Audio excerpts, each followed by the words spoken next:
Chers collègues, nous allons à présent, Monsieur le Préfet de police aussi, nous allons à présent examiner le projet DRH 32 et DSP 6 et le vœu 43 ainsi que le vœu 71 sur la création d'un service de police municipale et l'approbation des projets de décret créant 3 corps de police municipale de Paris et portant échelonnement indiciaire de ces 3 corps. Mes chers collègues, je vais bien sûr introduire la discussion et vous dire que la délibération qui est soumise aujourd'hui à votre approbation est sans aucun doute une décision historique. Vous allez, je le souhaite, je l'espère, créer la police municipale parisienne. Et avant d'entrer dans le détail de cette délibération, je crois important que nous convoquions collectivement, en ce jour, ce que signifie la création d'une police municipale à Paris. D'abord, il convient de rappeler que ce qui apparaît comme une décision historique à Paris s'avère partout ailleurs en France une évidence du quotidien, dans toutes les grandes agglomérations de France. Et ce depuis des dizaines d'années, et quelles que soient les couleurs politiques locales, partout, sauf à Paris. D'ailleurs, je n'ai vu aucune décision après les municipales de 2020 visant à supprimer les polices municipales déjà existantes. Ensuite, il faut souligner que la police municipale est un nouveau vecteur d'émancipation pour Paris en tant que collectivité locale. Paris n'a plus de police municipale depuis la Commune que nous avons commémorée, et il y a donc 150 ans.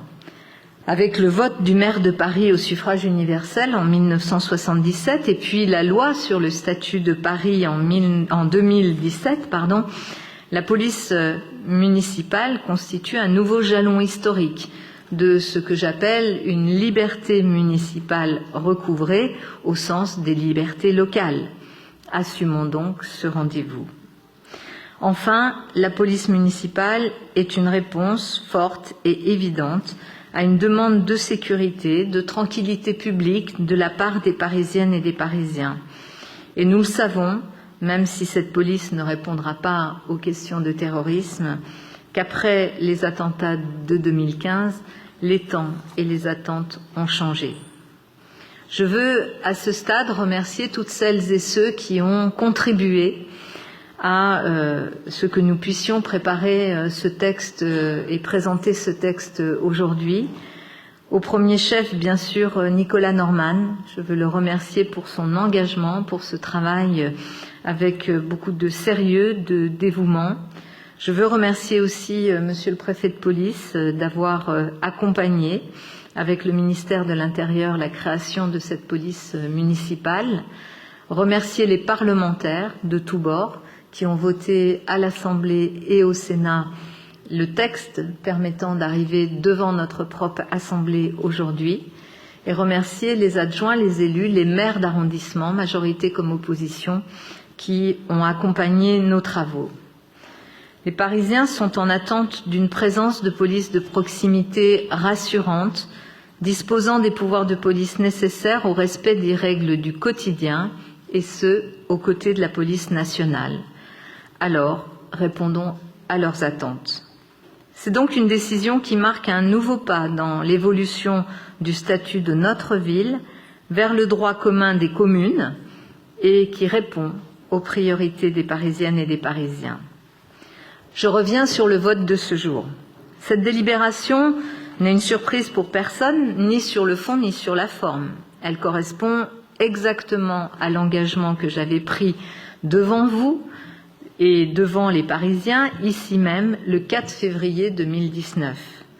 Elle correspond exactement au programme qui a été majoritairement choisi par les Parisiennes et les Parisiens lors de la dernière élection municipale.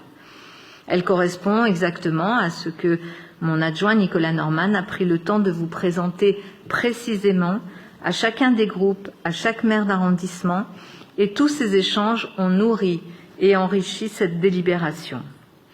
Dès février 2019, j'avais pris plusieurs engagements et ils sont tous tenus. La police municipale ne devrait entraîner ni transfert de compétences ni transfert de charges de l'État vers la ville. C'est le cas. La police municipale est créée dans le respect du statut de Paris. Deuxième engagement, la police municipale devait conforter l'organisation de la sécurité à Paris. C'est le cas. La préfecture de police conserve la responsabilité première en matière de sécurité publique, de maintien de l'ordre et de lutte contre le terrorisme. La police municipale a d'autres missions qui toutes ont trait à la tranquillité publique. Et la répartition des missions sera actée dans une convention de coordination qui est en cours d'élaboration entre nos services. La police municipale impliquait dans le respect du droit de faire voter par la représentation nationale des dispositions législatives spécifiques. Cela a été le cas. Je remercie à nouveau tous les parlementaires qui ont soutenu cette disposition dans les deux assemblées. La police municipale devait être créée dans le respect strict du droit commun applicable aux polices municipales. C'est le cas. Les projets de décrets statutaires qui sont soumis à notre approbation ont été rédigés avec le ministère de l'Intérieur et assurent cette parfaite homologie. La police municipale devait être exemplaire à tous égards. C'est le cas par l'École parisienne des métiers de la sécurité qui ne se limitera pas à la formation réglementaire, mais ajoutera tout ce qui fera que cette police sera à l'image de la population parisienne et de nos valeurs, et par un comité d'éthique indépendant qui veillera à sa déontologie et pourra être saisi par les Parisiens. La police municipale devait être gérée au plus près des habitants dans les arrondissements. Ce sera le cas dans le cadre du Big Bang de proximité. On l'a évoqué dès mardi. Il s'agit d'une police en grande partie décentralisée avec une division par arrondissement. Les maires d'arrondissement auront évidemment un rôle clé avec des moyens affectés. Ils pourront définir les priorités locales. La police municipale ne devait entraîner aucun désengagement de la police nationale à Paris. C'est le cas et je continuerai bien sûr d'y veiller. Les effectifs en commissariat ont été stabilisés à Paris et le ministre de l'Intérieur s'est encore engagé avant-hier auprès de moi sur ce point central. La police municipale à Paris, c'est du plus de sécurité pour les Parisiennes et pour les Parisiens.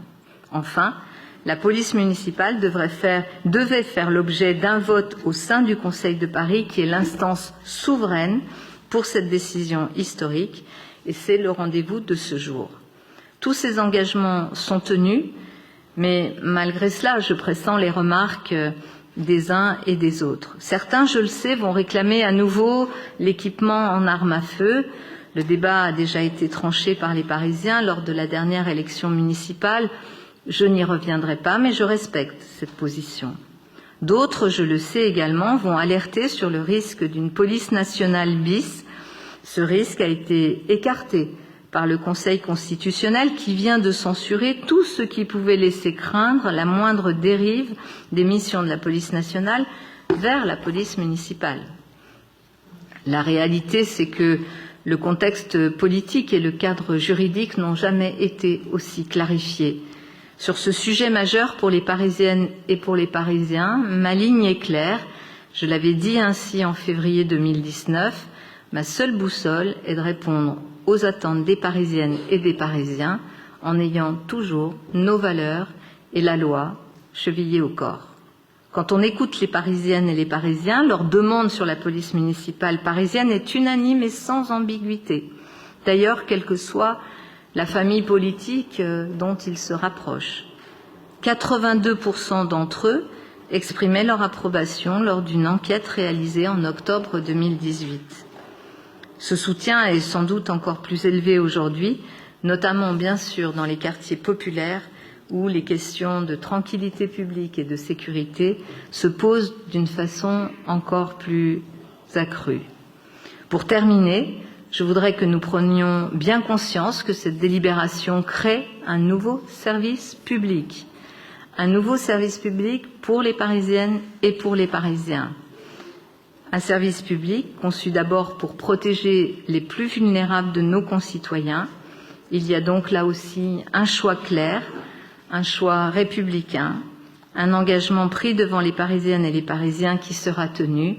Je vous remercie par avance de votre contribution à ce débat majeur.